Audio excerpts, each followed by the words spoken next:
something. Let's hear something from you. Yes, Amit, go ahead, Thank you please. for the introduction. Good evening, Admin. I'll directly start with the presentation. So, like Rekha said, today we'll be talking about the short pinning process, and mainly I'll be looking at how to match the customer expectations with the actual execution part, that is machine and the process. So, what we are going to look today is basically I'll briefly introduce our company. Then we'll talk about the basics of short pinning machine, types of short pinning equipments, how to match the customer requirements with the equipment capabilities. Then most importantly is the reliability aspect of the process and the equipment, followed by process establishment and audit parts. Okay, so our company Precicut Engineers was started by my father, late Shri Sharadaradde, in 1983. Since inception, we are into short pinning and short blasting machines. We are one of the first Indian company to indigenously develop our own designs in both short pinning and short blasting field. Basically, our company holds quite a few patents and design copyrights. So most of the machines, most of the assemblies used in the machines are our own designs. And obviously, we have received various technical appreciation awards throughout the duration of our journey. So our expertise mainly is into, like I said, short pinning and short blasting machines. And in that, our focus is mainly on the continuous type of machines, the high production machines with automated loading, unloading, and high level automation. And obviously, being an OEM, we are into the after sales service and spare parts business.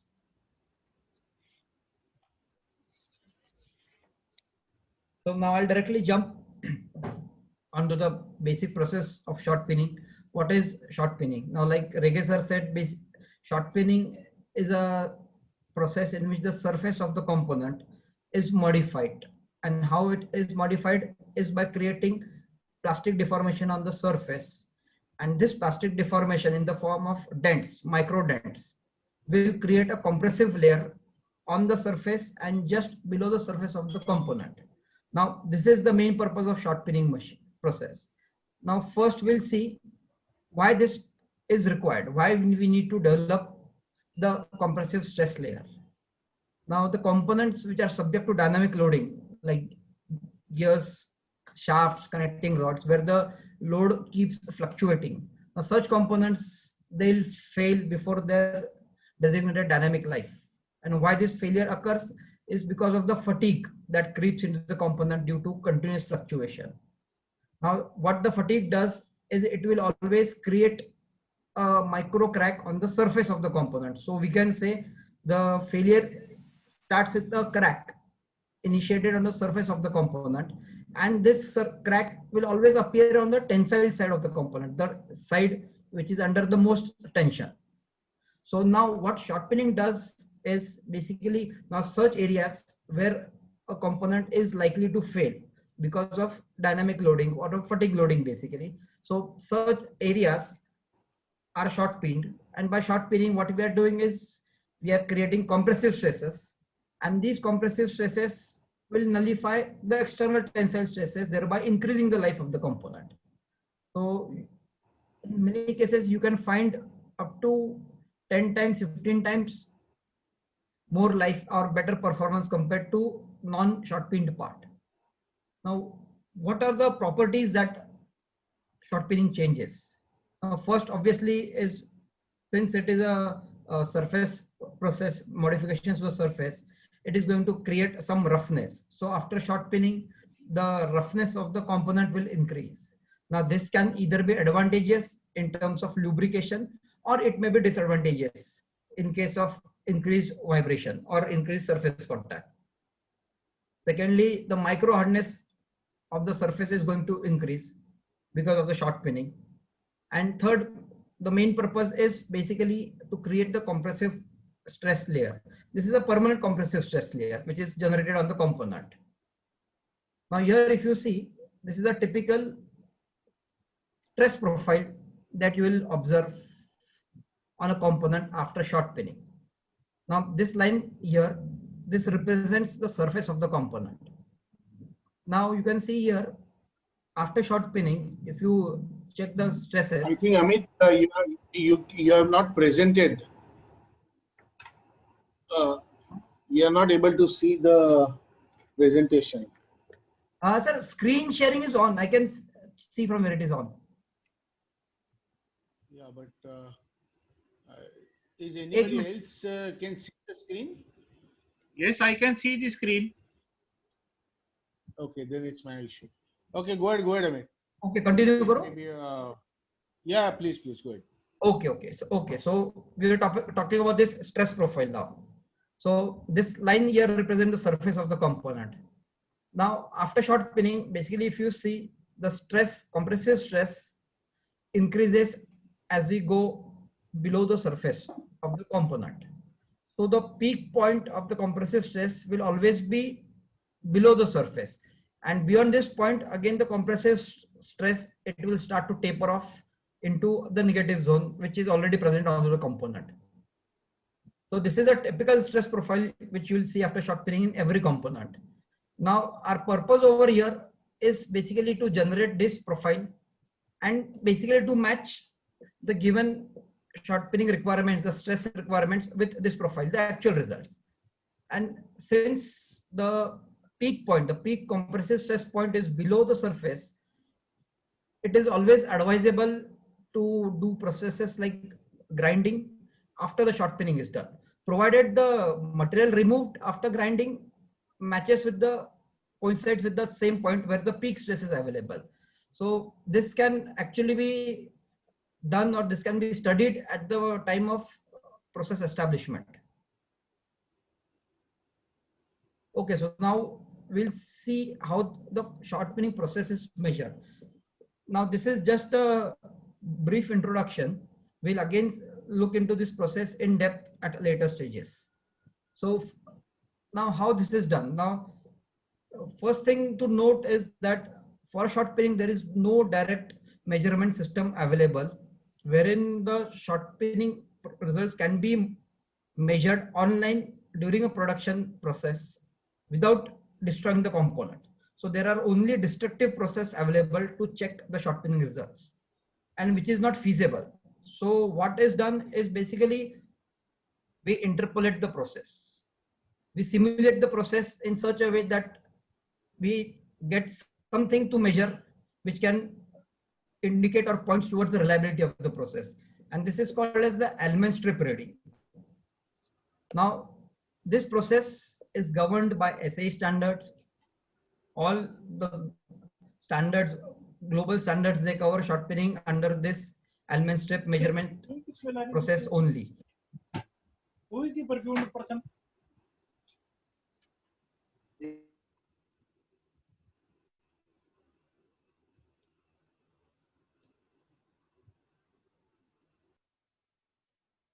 Yes, hello.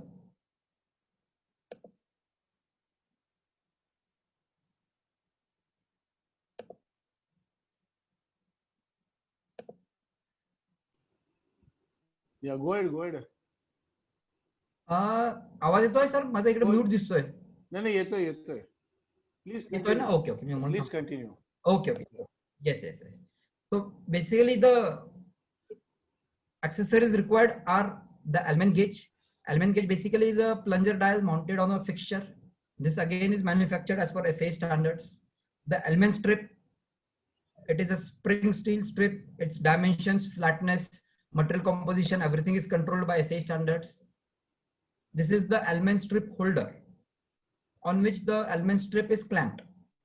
And this is a fixture. Fixture is nothing but a blank, a component where provision is made to fit the almond strip, the holder and the almond strip in such a way that the almond strip represents the surface on which the short pinning needs to be done. So now we'll just take a look at the video showing how the short pinning is measured.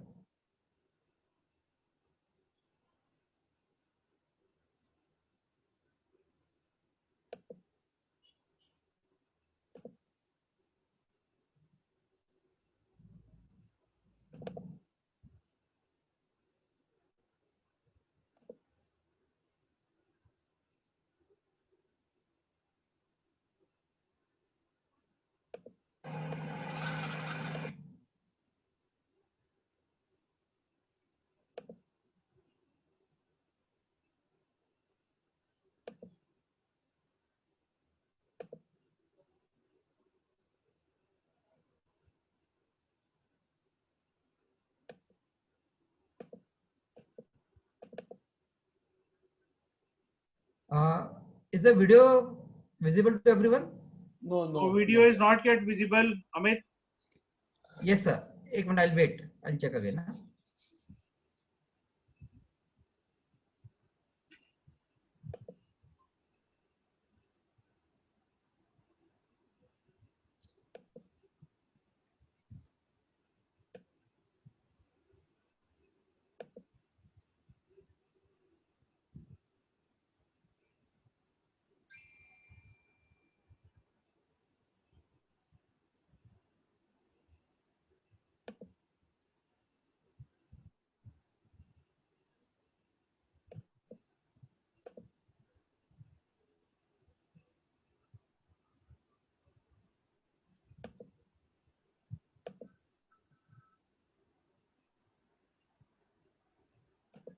Amit, nothing has happened. I think it is loading, sir. I'll just check Acha, for it is 1 minute. loading. Okay, okay. Take your time. Yes, yes.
Sir, I think there is some technical issue. Should I wait or should I continue?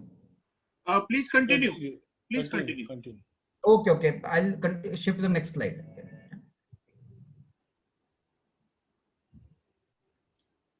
If you could explain verbally what you were wanting to show us. Yes, yes, yes. I'll explain. Just a second, sir.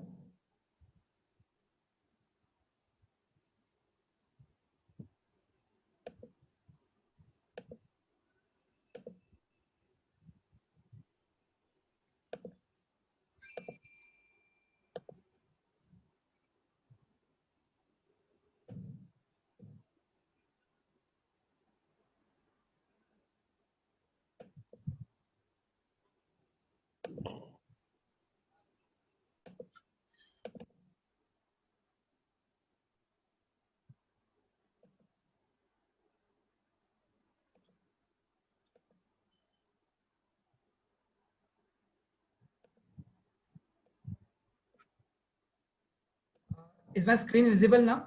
Yes. Okay, so I'll just verbally explain now because the video is not working over here. So basically what we do is we'll first clamp the strip onto the holder. We'll short pin the strip, and after In short pinning, previous we'll slide, you have a short pinned strip. If you use that slide, probably you can explain it.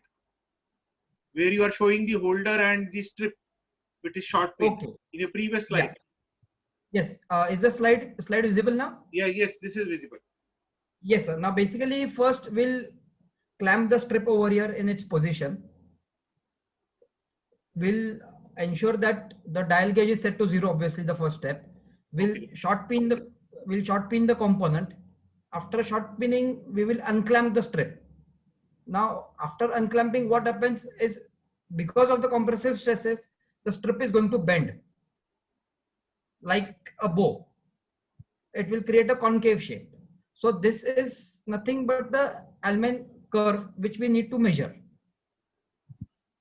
and which is generally referred to as the Allman strip reading or the arc height in the specifications. So this is how the arc height is measured. So now this is basically the step in which the arc height is measured. Now detail of this process we'll again discuss later when we go into the process establishment part. This was just for the introduction purpose, like how the process is measured.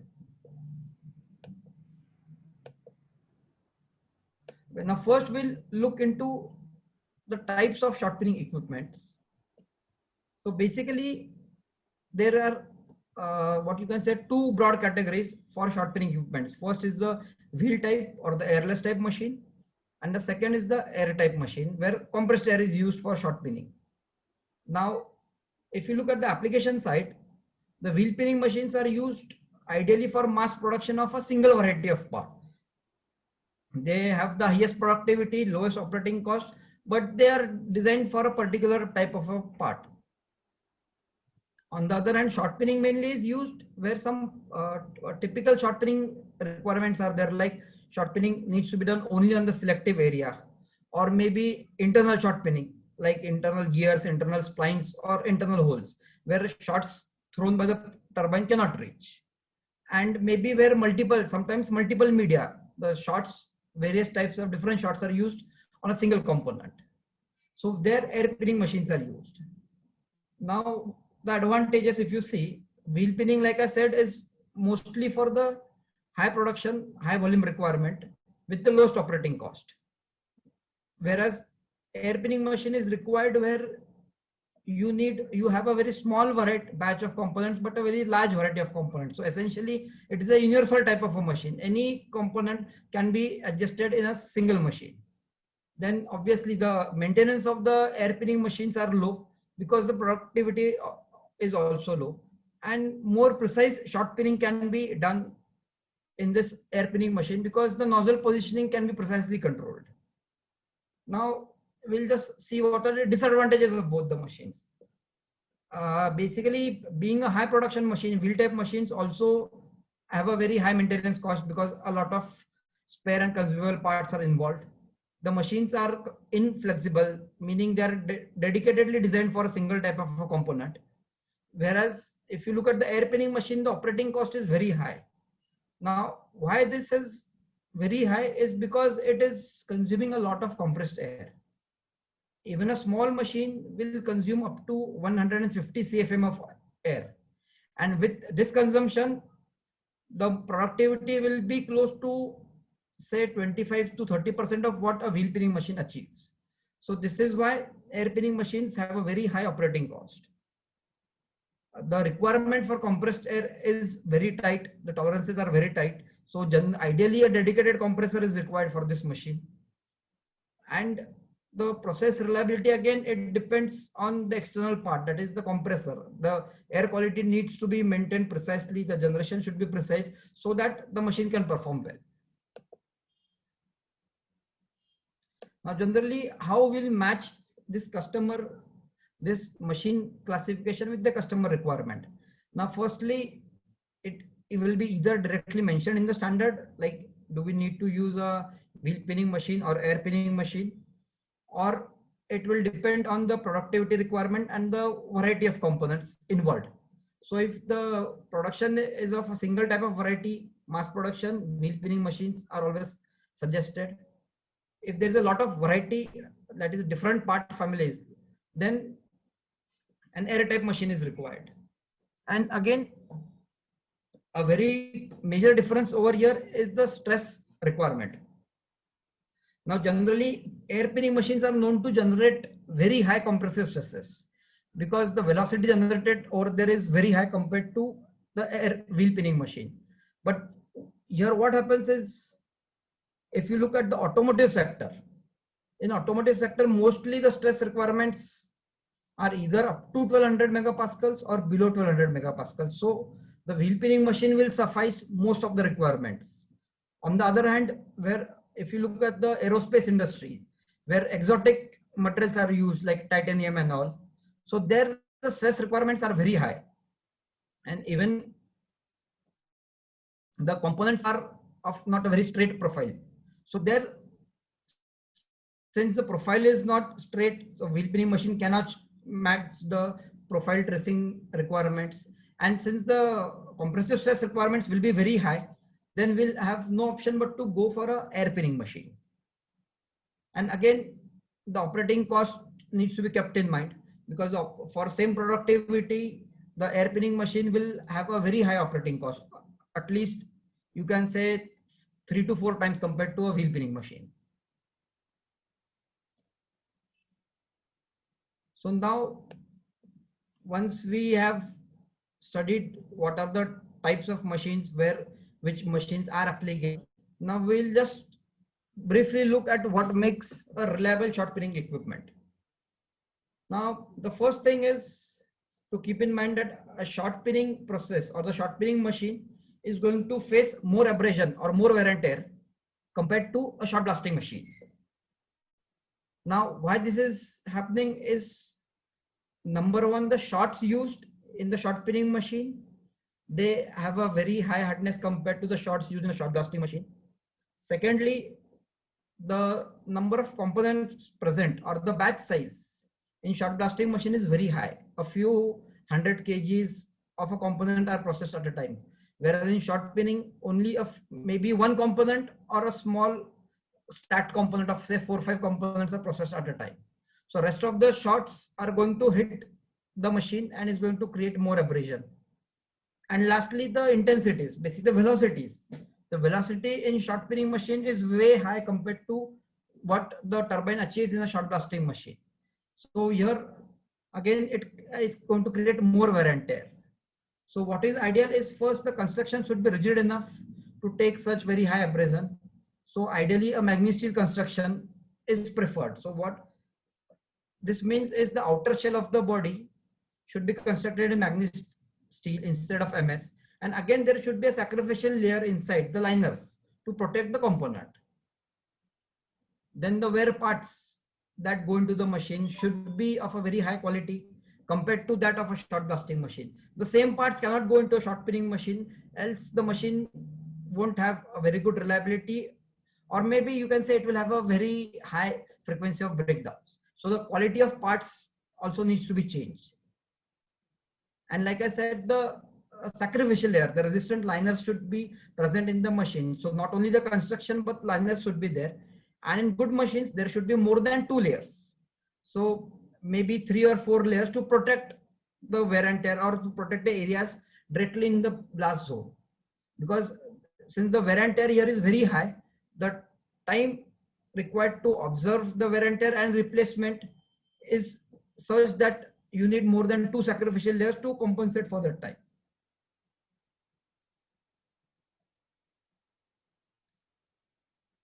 Then the most important part is basically the turbine, the heart of the machine in a wheel type machine.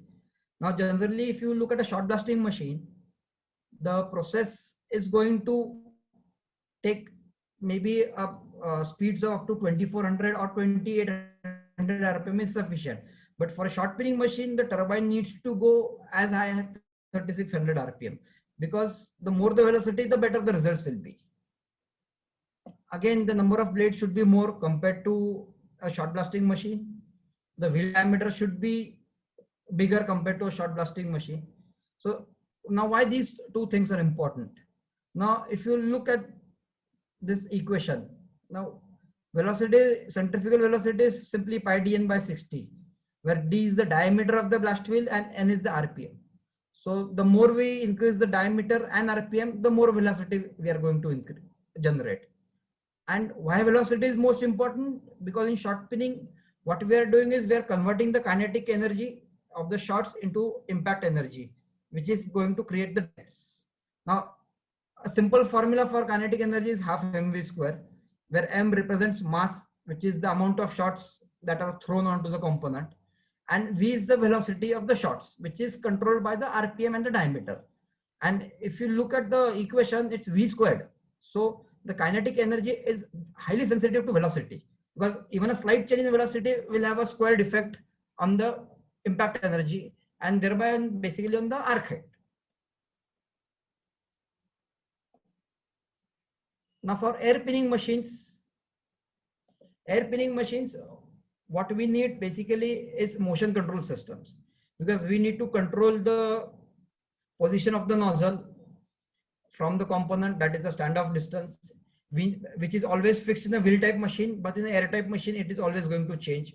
So we need interlocks, we need processes to control that.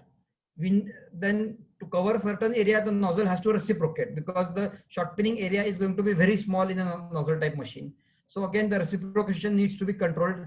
Typically, these are motion control systems, so servo motors are used. and all the parameters can just be modified from the HMI. And like I said, the quality of compressed air is very important. So the continuous monitoring of the pressure and flow rate is mandatory for the air pinning machines. And we'll need some gauges, go no go gauges, to confirm the wear and tear of the nozzle diameter, because as the nozzle diameter wears, there is always going to be change in the results. So we need to establish the limits beyond which the nozzles need to be replaced. Then the short flow control valves. Like I said, the short flow control valve is going to control the mass, the shots which are going to the turbine or which are going to the nozzles. So ideally these are servo based valves. So they'll indicate if the flow rate is correct within the given range, and if not, they will take corrective action. If by some reason the flow rate doesn't come within the required range or within the specified range, it is going to raise an alarm and stop the machine. Then the next critical part of the machine is a vibrosieve. Now vibrosieve is mandatory for shot pinning machines. Why? Because it is going to filter the shots based on size. Basically, it is a vibratory unit with various sizes of meshes inside it, and it will segregate the shots based on the size, and it will remove the unwanted size, that is the oversize and the undersize shots from the machine, and it will only feed the correct size of shots into the machine. So this is a continuous filtration process, and as the shots wear out, they are thrown out through the vibrosieve. Now the next important feature for a shot pinning machine is a spiral separator. Now this is basically an offline system. It is not part of a what you can say online part of a wheel pinning machine, but it can be an online part of an air pinning machine. Now what this does is basically, like the vibrosieve segregates based on the size. Oversized and undersized particles are removed, correct size shots are sent into the machine. Spiral separator is going to separate the round and the non-round shots from the correct size of shots. So this is for mainly shape classification. In vibrosieve, we are doing size classification. In spiral separator, we are doing shape classification. Now, why shape classification is important? Because the stress generated on the component is going to be uniform if the shot is spherical or close to spherical. So any broken shots which are not close to spherical are removed from this spiral separator. And this being an offline unit, the shots are run through this on a what you can say a predetermined frequency. Then you have got refill hoppers which are going to feed the machine if the shots from the main hopper go below the level. And then you have got the critical safety and operational features which go into the machine. Now, since the process is critical, it cannot be measured directly on the production line. The machine parameters need to be continuously monitored and very precisely monitored. So mainly if it is a turbine type machine, then the turbine speed needs to be monitored. If it is a nozzle, the nozzle position and the nozzle motion should be monitored. So typically either VFDs or encoders are used over there. Same goes for the component rotation. The part, if it is rotated, its speed, its direction of rotation, everything needs to be monitored. If it is an aerospace part or a three-dimensional part, then its positioning needs to be synchronized with the motion control of the nozzle. Like I said before, the shot flow needs to be measured properly. Dust collection should be very effective because dust is going to hamper the process. It is going to change the stress parameters. And then you have got advanced features like SCADA systems and graphic terminals, wherein basically you can generate reports of the entire process and which can be saved for quality purposes. And the major important aspect are the safety interlocks. Now, shot pinning machine as such are completely safe, but the dust collectors that go with the machines are classified as hazardous equipments.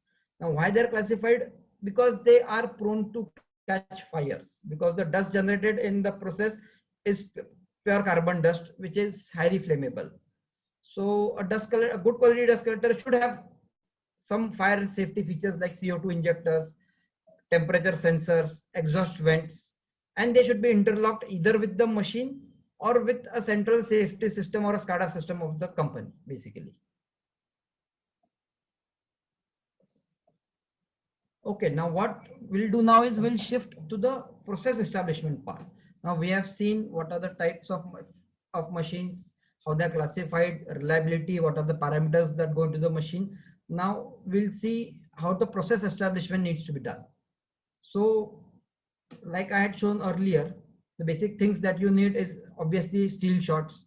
They should be checked and confirmed for quality standards. They should meet the given size requirement. They should meet the given hardness requirement and the given composition requirement, the chemical composition basically.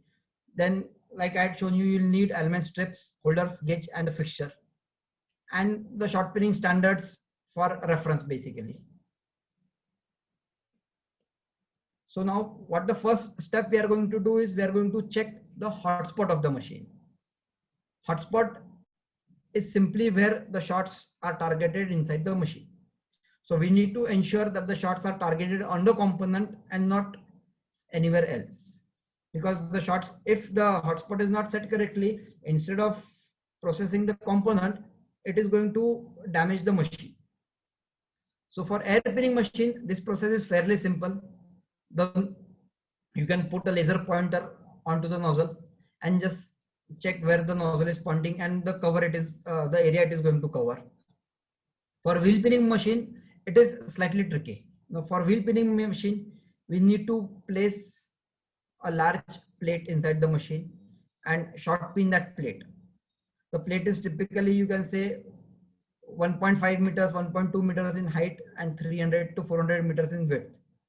Now, in this figure, if you see, after short pinning, an elliptical shape will appear on the plate. Now, this is the complete elliptical area shows how much the blasting area is of that particular wheel or that particular machine. But inside this area, the central part of the ellipse is where we need to focus. Why? Because here the velocity is highest and the shot flow is consistent. Beyond this area, there is going to be a tapering effect. So the velocity is going to change. The shot direction is going to change. So it won't hit at 90 degree, but at a more aggressive angle. And the flow rate is going to change. So this particular area is called as the hotspot. And why it is called hotspot is simply because if you, after shot pinning, if you touch the area, you are going to feel the difference in temperature. So basically it is a temperature gradient that you can see over here. So we need to ensure that this shot pinning area or the hotspot coincides with the component positioning.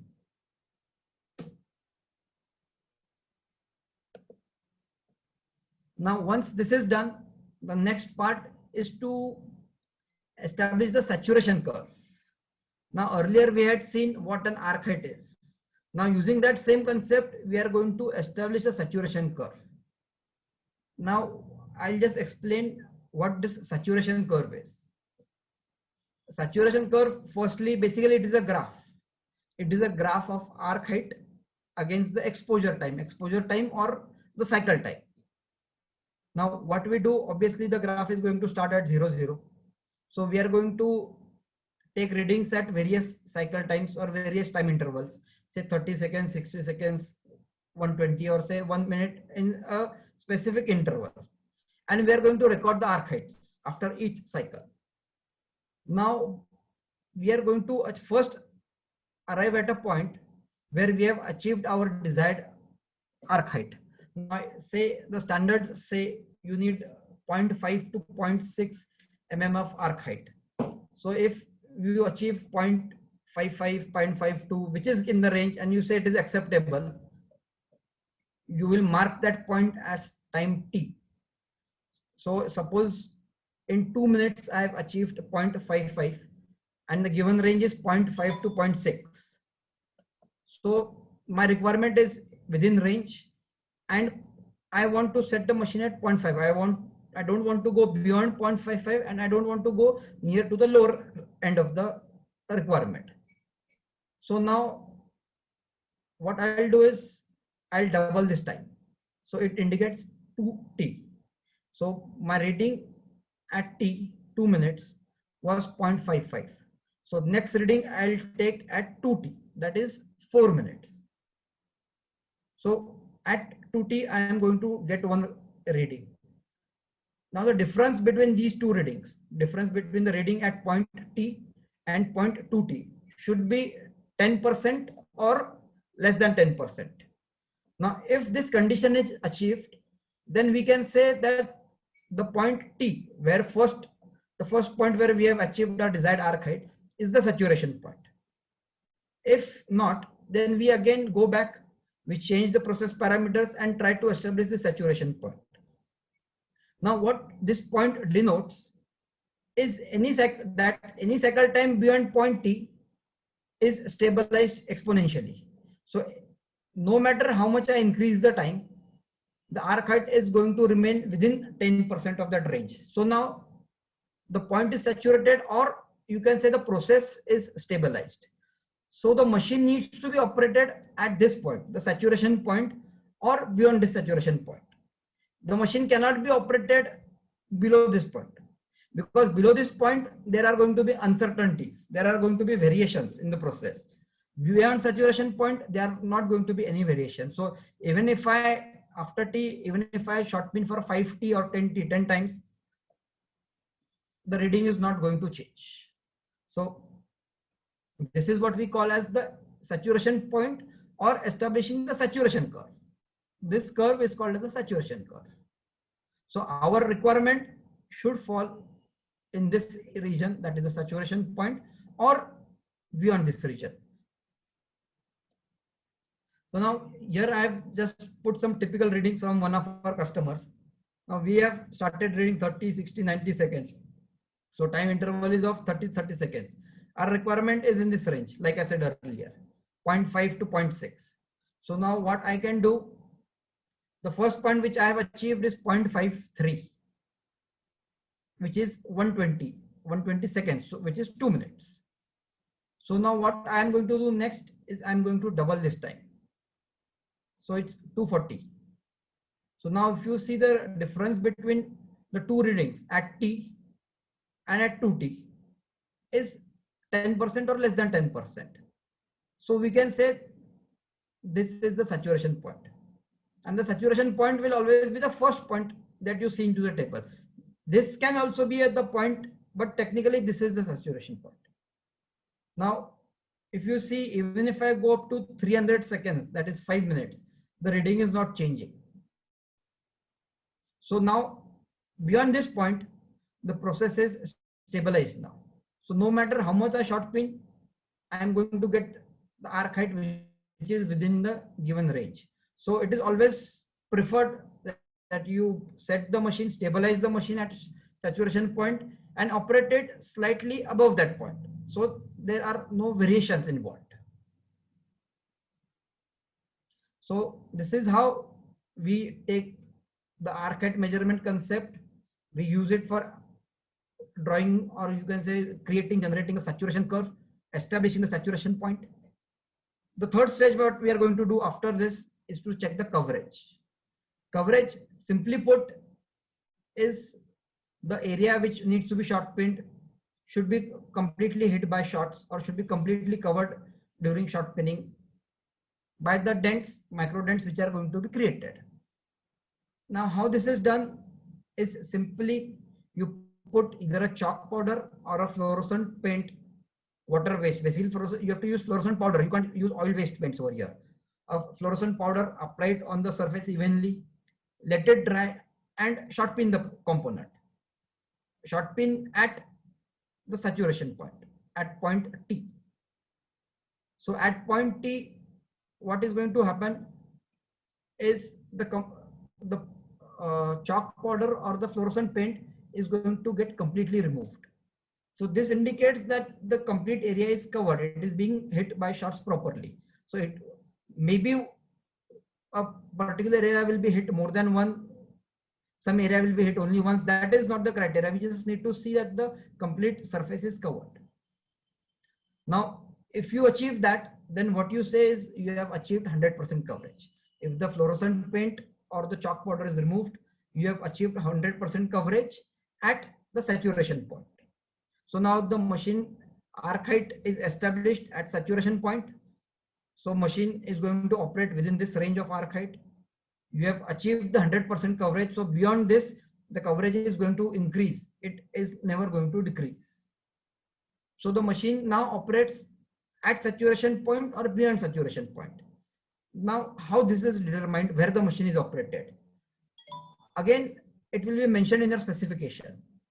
If the coverage says 150% coverage, then what it means simply is at point T, you have got 100% coverage. So for 150% of coverage, you increase the cycle time by 50%. So it is going to be 1.5 T. If the standard says 200% is required, your saturation point is here, which is T. Your 100% coverage area is also point T. You are going to double the time. It is 2T. So doubling the time means you are achieving 200% coverage. So the coverage is basically a theoretical part, and generally it is machine is operated at 100% or beyond 100% just to ensure the process reliability.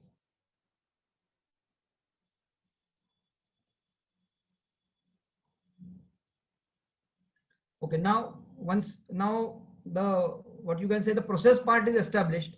So we have achieved the customer requirements. We have checked all the quality parameters required for the process to be in adherence with the requirement.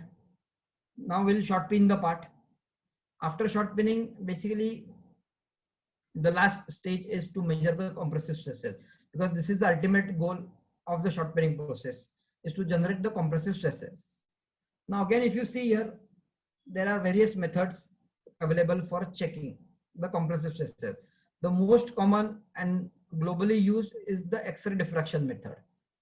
Now basically this is a destructive method in which the component is cut, sliced where the short pinning measurements, the stress measurements need to be done, and it is checked at various points, as we have seen in the profile, as we go down below the depth, below the surface, into the depth of the surface. Now here I am just giving you a brief introduction. This again is a completely independent topic which will require its own presentation, because it's a very theoretical and a very technical subject, the compressive stress measurement. So you have got the X-ray diffraction method, which is the universal accepted method. Then you have got the Barkhausen noise signal method and the MAPS method. Basically these two, they work on the magnetism. After short pinning, the magnetism of the component changes. So a Barkhausen system, what is going to do is, the machine, it gives you a number. It's only a number. It doesn't have, what you can say, any unit. And a component without short pinning will generate a certain number based on it, the magnetic properties, the magnetism.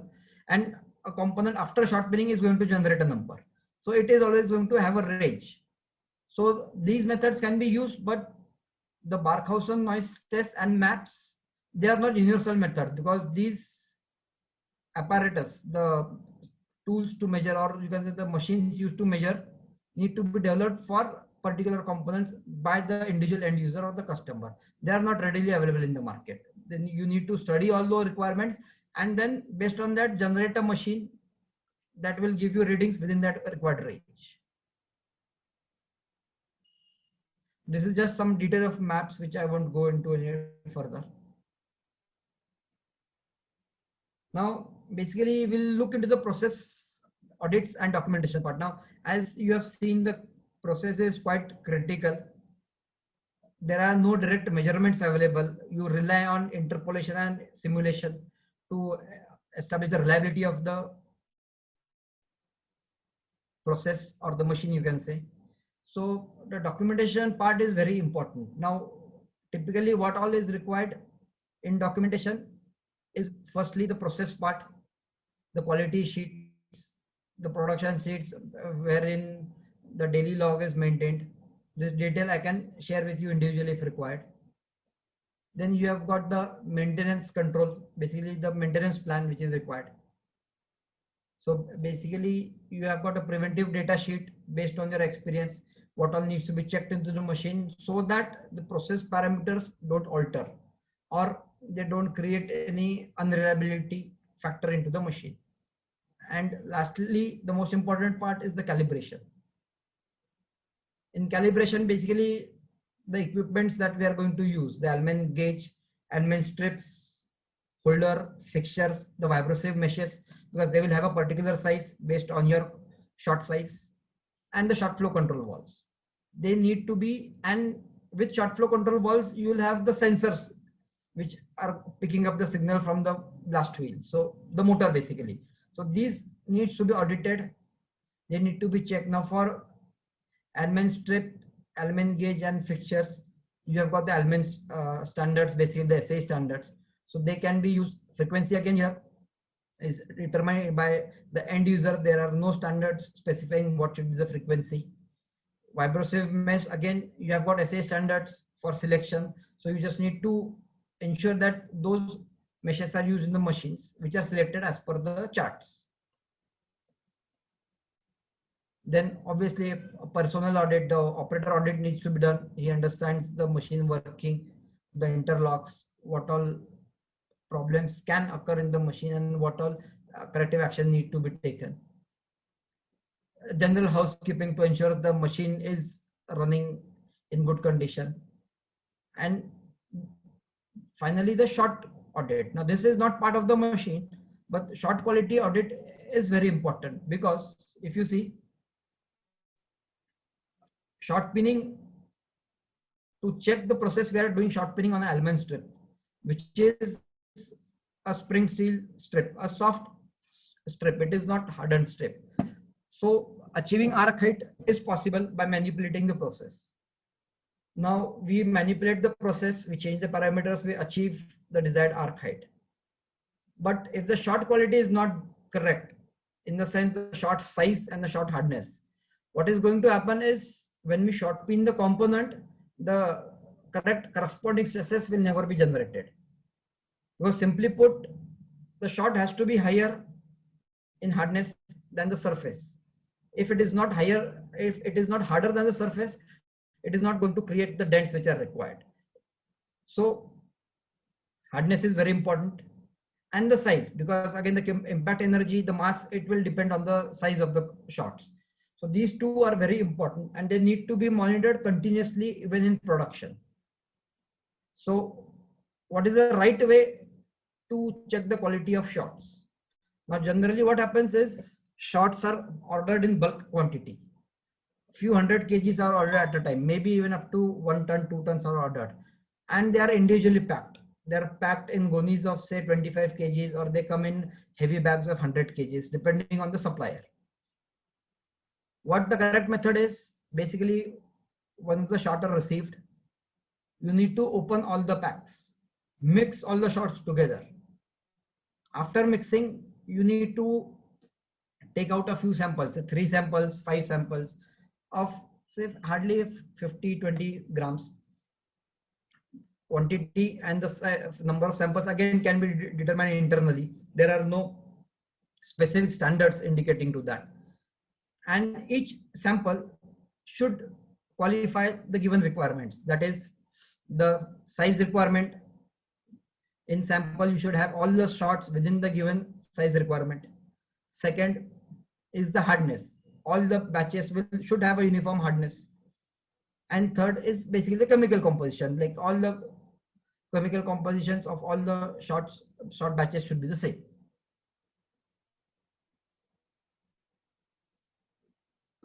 Now we have looked at the audit part, what you can say the documentation part of the machine and the process. Now we'll look at the maintenance part. Again, I'll just briefly go through it. I won't go into the depth of maintenance, because again it is a very different topic and it will take its own time if you go into the depth of this topic. So the maintenance is very important, because like I said, the process number 1 is highly abrasive compared to a shot blasting machine. So if maintenance is not done properly, this machine is going to deteriorate faster compared to a shot blasting machine. Secondly, since the process cannot be monitored online continuously, so 100% quality inspection is not there. So ultimately, you have to rely on the what you can say, the equipment reliability, basically, that it is going to function properly, the results are going to remain consistent, there are going to be much deviations, and if there are any deviations, the machine is going to give you alarms. So for that, the maintenance part is very important. The other thing that again I've insisted over here is the two worst enemies of shot pinning machines are bad quality shots and oil. Why? Because the shot quality ultimately is going to hamper the process, the quality, basically the shot pinning results. The oil and the components, again, they are going to hamper the results because a lot of energy is going to get lost to remove the layer of oil from the shot pinning, and later the remaining energy will be used to create the shot pinning result. Second, oil, as I had mentioned earlier, the hazardous part of the machine, that is the dust collector, fires. Oil is one of the major culprits that causes fire in the dust collectors, because this oil ultimately is going to get mixed with the dust, or maybe some fumes are created which are going to catch fire. So it should be totally, one should ensure that the components are oil free before shot pinning, or in fact before shot blasting as well. Next, like I said, wheel pinning machines will have a lot of wear parts, consumable parts. So based on your usage and based on the input from the OEM, you need to establish the life of parts. Now, once this is established, you have to create a preventive maintenance schedule around these figures.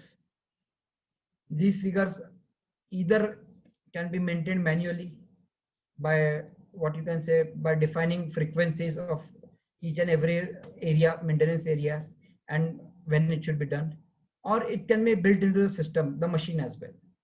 If the machine has got a graphic terminal, you can create the preventive maintenance program, put it into the machine, and make sure that the machine doesn't run unless the preventive maintenance is done. This ensures it's basically a foolproof machine.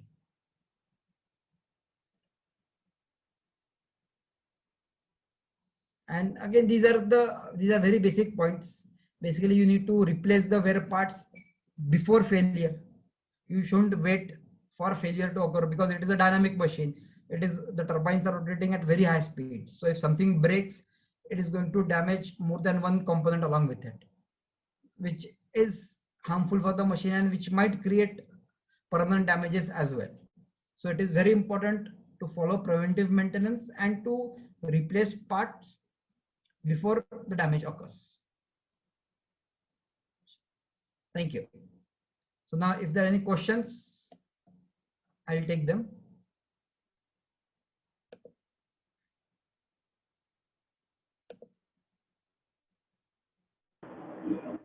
Hello. Yeah, I have Yeah. the facility to unmute is available. Please speak. Please give your name and then ask the question, please. Hello. Yeah. Somnath Darade here. Tell me. Amit, thank you so much for such a nice presentation. And it's a privilege to hear, to see your presentation and listen to you. Just few questions to you. The first one is that the saturation point, what you show, this graph, this is applicable for both the wheel peening and also for air peening, or this is only, the 10% what you mentioned? No, the process because the is 10% same. is The process is same for both the machines, whether it is air pinning or it is a wheel pinning machine. The process shall remain but the same. change, what you mentioned, the 10%, or less. So that is applicable for both the cases is the same, right? For both the because why I say that, because the velocity in the air pinning is quite high, so yes, correct. That's why T and 2T will be around that, or is the difference? So that will be around this, right? Same figures, because the ultimate aim is to ensure that the process is stabilized and the machine operates in the stabilized zone, whether it is an air pinning machine or a wheel pinning machine. Okay. Okay. Okay, And Somnath, can you put it on chat so that we will go one by one so that it will be faster? Yeah. yeah. Okay, sir. No problem.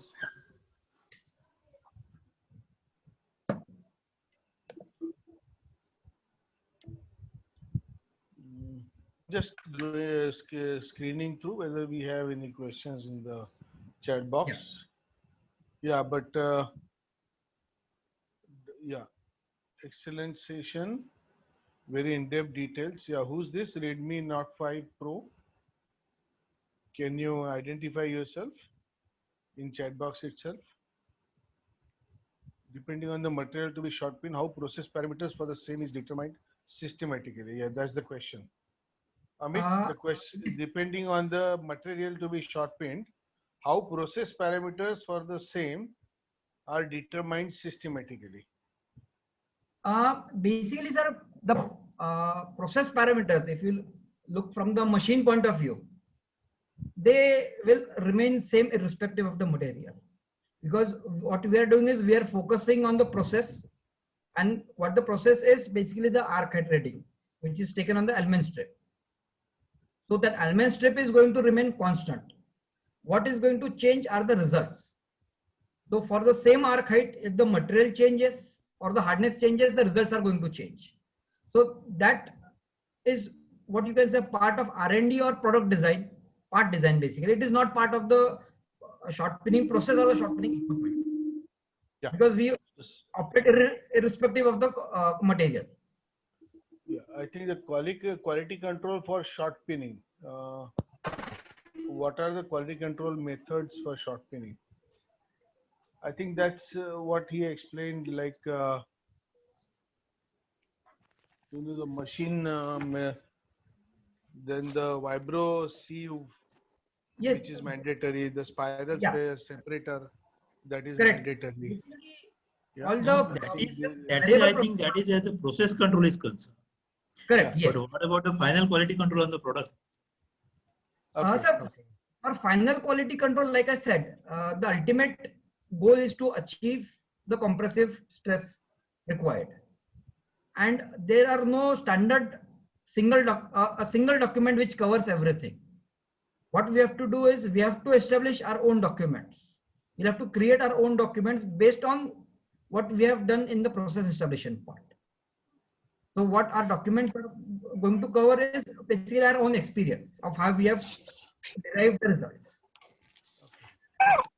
So there is another question. What are the Poker in wheel spin based machines? Yes, basically, the first major Poka is related to the turbine. That the turbine is running at the set RPM. So you have typically got the VFD and the encoder, which even takes care of the direction. Second is the part rotation, because part jamming shouldn't occur. If part jamming occurs, only one side will get short pinned, the other won't get short pinned. So part rotation is there. So again, there you have got encoders to ensure part rotation, and you have got VFDs to control the speed. So some part will require X speed, other part might require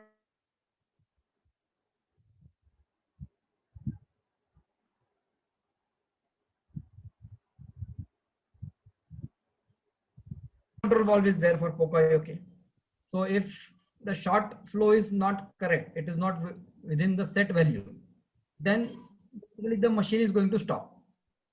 If the short flow is not controlled within a given specified period of time. Okay, thank you. So in which grade the aluminum strip we can use, and what are the exact spring steel grades of material for aluminum steel? Right now I don't have the exact grade, but it is spring steel grade. And what is the hardness? So basically it is a soft spring steel. It is not hardened. So it should be below 40. Amit, Yes. these almond strips are 1070 grade. Okay, 1070 spring steel. Yeah. Yes. Which method of inspection of stress level is more reliable out of a list provided in PPT? Yes. Actually, stress, there is only one method for stress measurement, which is the compressive stress measurement. Other two methods again are what you can say interpolation method. They don't directly give you the stress value. So technically there is only one process, X-ray diffraction method, which is going to measure the actual stresses developed in the component. Which one is better to use, cut wire steel shots or steel ball shots? So basically, uh, if you look at the results, the grade won't matter, because ultimately if it is of the required quality, it is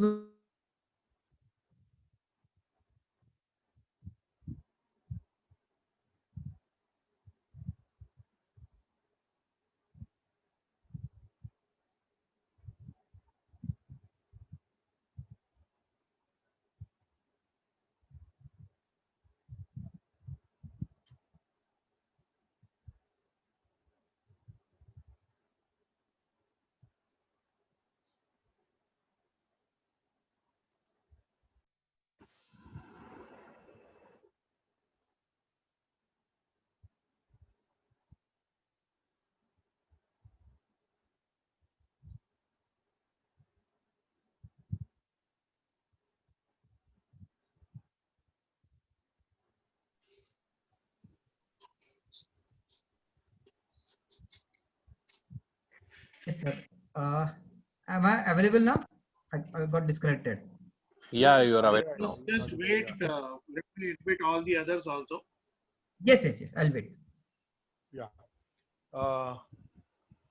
The other question was, what is the difference in the hardness of the part and the steel shots? Or what is any consideration? Generally it should be say 3 to 4, at least 3 to 4 HRC higher than the surface hardness. Okay.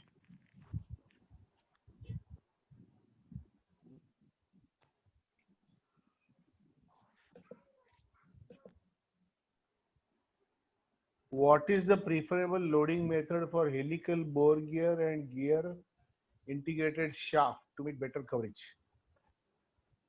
Actually, it entirely depends on the machine design, how the machine is designed to handle the part. So ideally what happens is gears and gear shafts, they are loaded in a vertical position. So basically the axis of the gear is vertical, and it is rotating in the horizontal axis, and the turbine, it is parallel to the surface which is to be shot peened. Again, there are many machines in which the exact opposite orientation is also considered. Say for crankshafts, the crankshafts are generally loaded in the horizontal condition, and the turbine in that case is going to be on top with the plane in the horizontal position. So it entirely depends on the machine design, because no matter how you orient, if the design meets the requirement, you are going to get the required coverage. Okay. Generally, it is short pin shafts are straightening operation prohibited. Why it could be? I mean, that's the question. So basically, like I said, the surface compressive layer is disturbed, but that is applicable only if the part other than the gear area is also short pin, means it is required to short pin that area, because straightening is going to again create plastic deformation, so it is going to interfere with your short pin.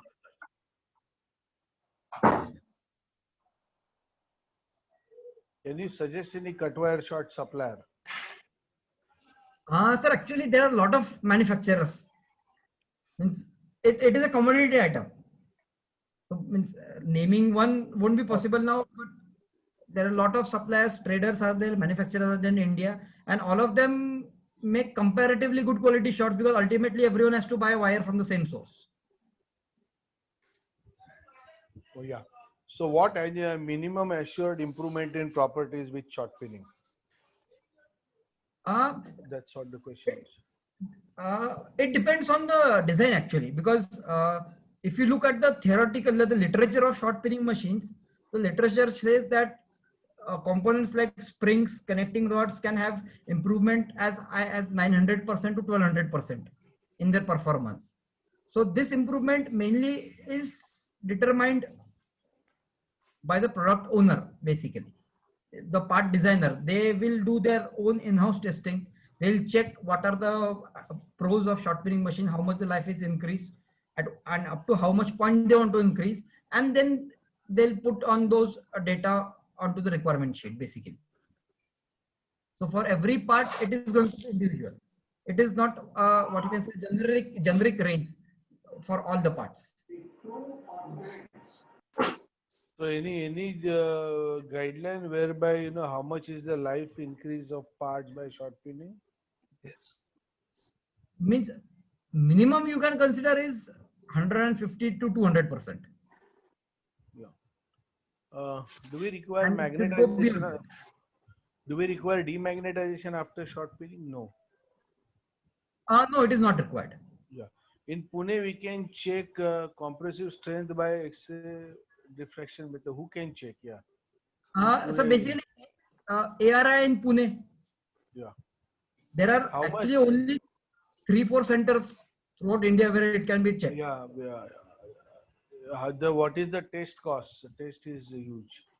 Each It's actually spot very is. expensive. It is very expensive.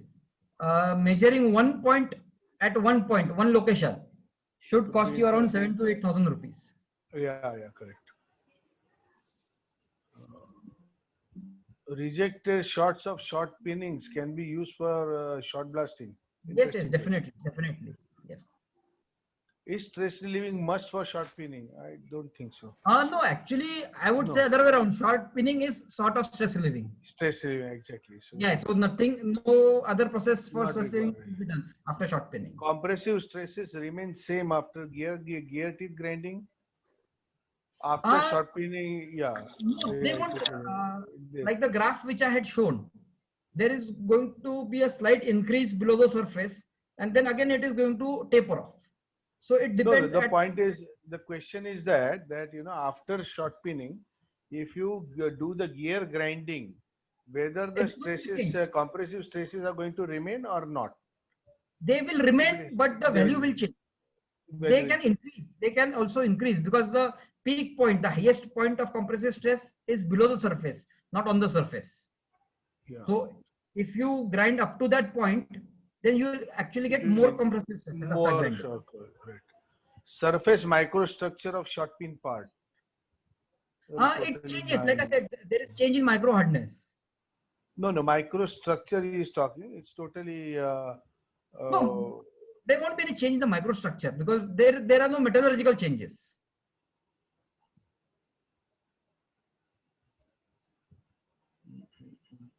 I think, yeah. How to convert MPa to MM? No, it's actually mm means which, what measurement? No, I also really fail to understand. If Yes, anybody who's this Redmi Note 4, if you can identify, maybe we can discuss it in details. Yeah. So otherwise, there are many compliments like Nitin Datar from ASA. I think he meant MPa to kg per mm square, possibly. Maybe. Yeah. This may be in this way because Alvan strip you measured in the mm, and for that the indirectly when we check the MPa stress, so it's just an estimation, a reference chart. There is no If I correlation. take 0.4, yeah. There is no correlation between the arc height and the stress value. Because for the same arc height, there will be a difference in stress value depending on Yes, the component. Nitin, you want to talk something? No. Yeah. So it was nice presentation, excellent, I would say, and there were a lot of people.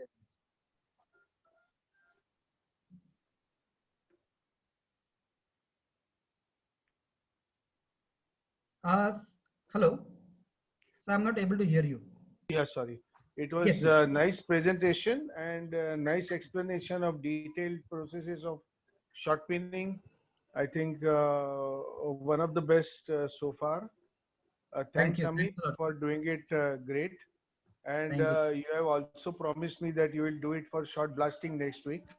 Yes, definitely. Yeah, so next week, same time, everybody will be hearing you for short blasting.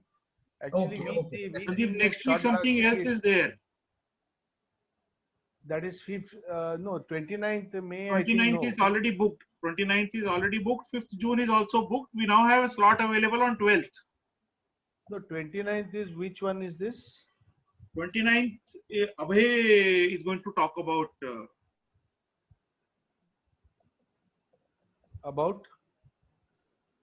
that will be a heat treatment of forgings. Abhay? Who's going to talk about it? It is Abhay Chautha. Okay. Ex Bharat so, Forge. Yeah. Right. Yes, we spoke. I'm sorry, Amit. No, it's fine, sir. 5th June, we have a lecture from so 12th only we can have the next one. 12th June, yeah. I'll It's fine, remind sir. you. It is Yeah, I'll comfortable for remind you a week before. Yes. I think we don't need to remind you much because you are already ready to do it. And Yes. it's nice.